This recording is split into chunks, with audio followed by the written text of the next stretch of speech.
remember one day after school, I went home, door was locked, and I knocked on my mom's door. She was on the phone with somebody. I didn't know who, but I heard that she was crying on the phone. And I was like, hey, mom, is everything okay? I was like, oh, no, everything's okay, don't worry about it. And afterwards, basically, I found out that she was on the phone with my dad. And my dad basically told my mom he went bankrupt. He couldn't send us money anymore. Because at first he was sending us some allowance, right? And my mom is a very, very positive, happy person. Like she's like one of those people that she's friends with everybody. Like has no enemies, right? Just a sweet person. So, and I'll never forget the face of my mom. Like that face, that facial expression, just so hopeless. And she was like, "Now what am I gonna do? I've been a housewife all my life. How am I gonna raise this kid with no money, with a little bit of savings?" And she wasn't working at that time? No. And you're 16 at this time as well? Yeah, 16, 17 about, 17. And from then on, I said to myself, I don't care what the fuck I have to do. I don't want to see that face on my mom anymore. That I don't care what it takes. I don't care how hard I have to work. That's, I think, the turning point. It planted a seed. Right. Where I know that as a man, we want to provide for the family. Of course. And we want to, but I think as a man, we cannot protect the people that we love if we don't have the resources. Right. It could be financial, but if we don't have the resources. And that's when I made a decision, I'm going to be successful, because unless I'm successful, I cannot provide for the people that I love. I cannot protect the people I love. And that was it. From then on, I was the only child, and that's when I started my first business, very, very early on, right? What was your first business at that time? I was just like mowing lawns for people in my neighborhood. So you would just knock on their door and say, hey. Now, one day I was jogging around in the worst neighborhood again, jogging in the neighborhood. Right. And I saw an older gentleman, and he was just like, he must be in his 70s or something. And he was like mowing the lawn like this, like very, very slow. Yeah. And I was a young guy. You saw opportunity. No, I was just, hey, how about I just help you? I wasn't thinking about anything. So I helped him mow the lawn, and right afterwards, he poured $20 and gave it to me. Light bulb went. I was like, okay, maybe I can make some money doing this, right? And that gave me the inspiration. And here's what's interesting. So I had no money. So I thought, what if I do this for other people? Maybe I can make some money on the side. But I had no money. I didn't even have the money for the lawnmower. Yeah. So I talked to this older gentleman, and I said, what? Can I borrow your machine? Because I know I can see the machine is brand new, right? Like maybe it cost like $1,000. So to me, that at the time was a lot of money. It was like $1 million. It was like $1 million, right? So I asked him, well, can I borrow your machine? And in return, I would take care of the machine. I would add the gas and take care of everything, the blade and maintenance. I'll mow your lawn every single week for free, once a week. And I remember he said, you know what? I can't move this damn thing anyway.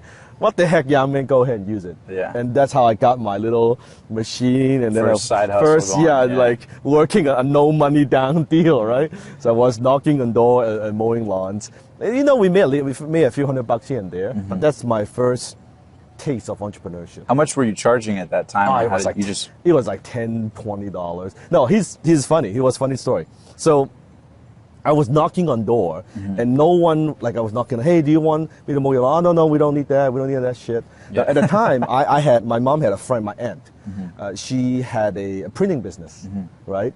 Like, printing business card and flyers and all that. So I went to my aunt and said, hey, aunt, why don't, you print a bunch of flyers? I will help you distribute in the neighborhood, like printing service. But yeah, there are two sides of a flyer, right?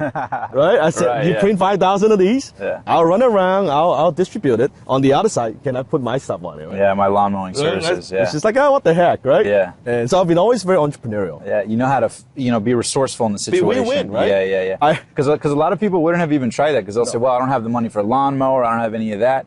So that stops them, right? Yeah, it's a good proof right there that it's not about what you have, it's about what you do with what you have. 100%. And you were exuding that even at a young age. It's never lack of resources. I think it's a lack of resourcefulness, right? And I was just resourceful. I had no money. So I had time. I can put in effort. And I distribute all 500 flyers. I ran home, and I was just waiting for the phone. I thought, I'm going to get rich. Yeah. I thought, oh, my God, 5,000 people? Oh, my God, I'm going to get 100 phone calls? Oh, I'm going to block my time. I'm still going to school. I thought I'm going to make like thousands of dollars, right? Right. 1 hour, no call. 1 day, no call. 3 days, not a single one. I was checking the flyer. Shit, did I put in the wrong number? Right. No, it's the right number, right? Not a single phone call from the flyer, Wow. right? And I learned, okay, there's something that you can have a great product, a great service, but if you don't know how to get it out there, do marketing and get people to pay attention, no one's going to buy from you. So I came with an idea. I thought to myself, and this affected my philosophy for the rest of my life, my business philosophy. So I think back, the very first client I had who paid me $20. What did I do? I mowed the lawn first before asking anything in return. That's how I got that first $20, right? Right, yeah.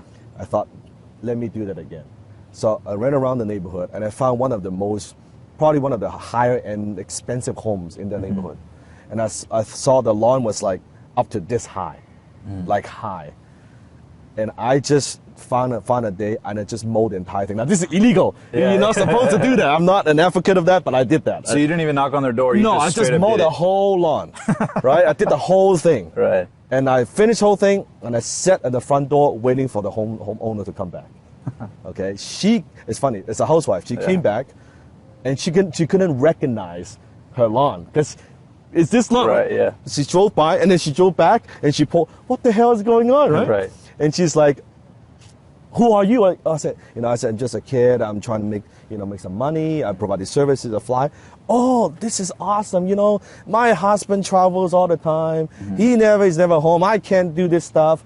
Thank you so much. You make my lawn look so nice. She gave me $100. Wow. $100, right?